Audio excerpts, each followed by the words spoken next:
We've been happy with the old stereo that came with our van when we got it, just adding a Bluetooth receiver to link it to our phone. But it's time to upgrade and bring it into this century, so stick with us to see what we've done. Don't forget to check out our other videos on everything campervan and motorhome related, from solar to water, heating to gadgets, tyres to trips. If you like this video, please do hit the thumbs up, it really does help me to know what you like, and you can ask any questions or give feedback in the comments.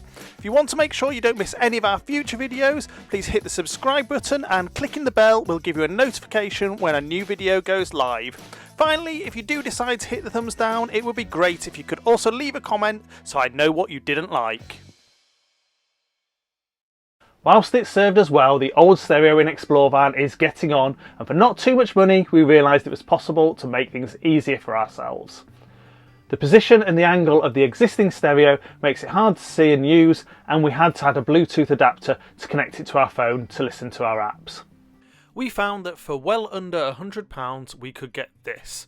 In full disclosure, Banggood have provided us this to try for free. They have no editorial control over what we say, and as always we're keen to ensure we give a balanced view to help you make a decision whether it's the right product for you. It is an Android 10 powered head unit which includes GPS, reversing camera and connections for pretty much everything under the sun. But we'll walk through those once it's fitted, so let's crack on with it.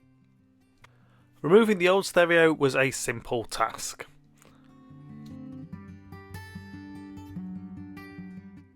Unlike the old one, the new unit needed a GPS antenna, so we positioned this on the dashboard and fed the cable through.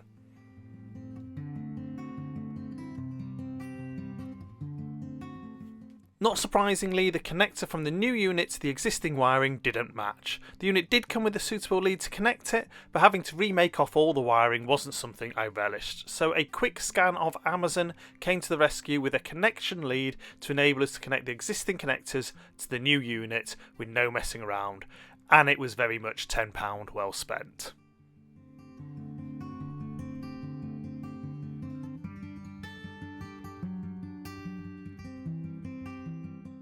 So once connected up and with the GPS and radio antenna connected, we did a quick check just to make sure everything was working. If you've ever wondered what it'd be like to work in the creative industry.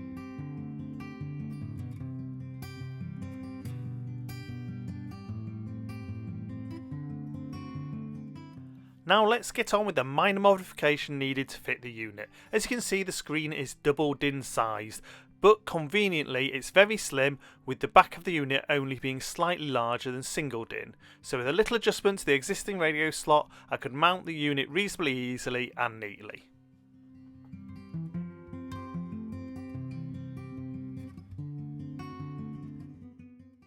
So now we're installed, let's have a quick run through the functions that we're mainly going to be using.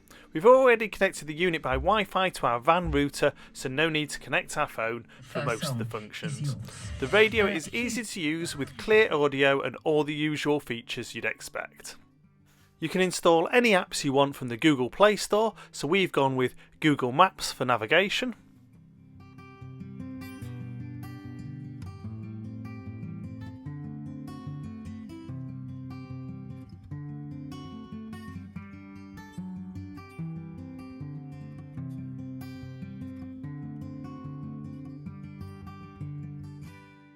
Spotify for music, so we can stream, but also using the built-in storage we can download our playlists.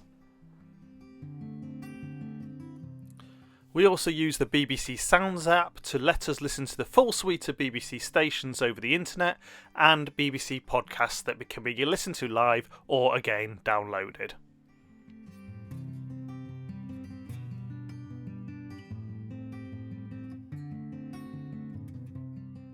Obviously not for use while driving, but you can also add video apps like YouTube, Netflix, Prime Video and iPlayer, and the screen quality is okay, but nothing to write home about.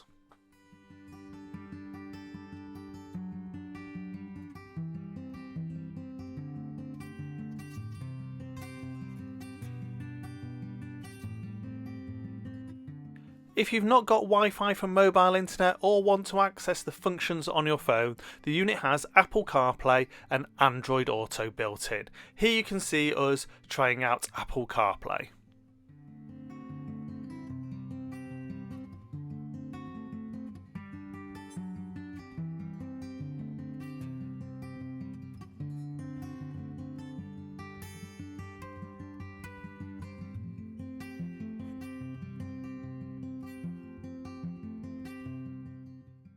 You can also personalise it a little bit with some wallpaper that makes it fit in well.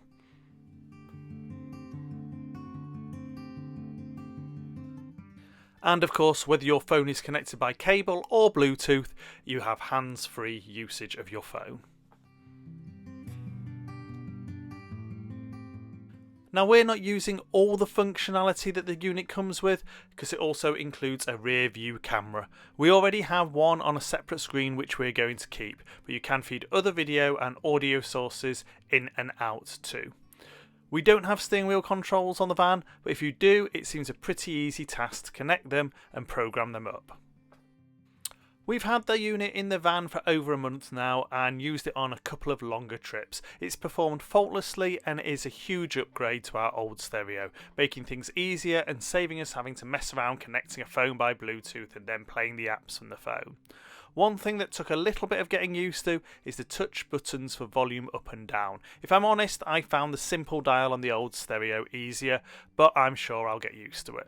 There are nice shortcuts like a short tap of the power key to totally mute the unit, and once you work that out, that is helpful. As the instruction manual leaves a bit to be desired, it does take a bit of playing around with the unit to work everything out, but if you can use an Android tablet, then you can easily use this. Thanks for watching our video, and as always, if you have any questions or feedback, please pop them in the comments below. If you find the video useful, please like, share and consider subscribing.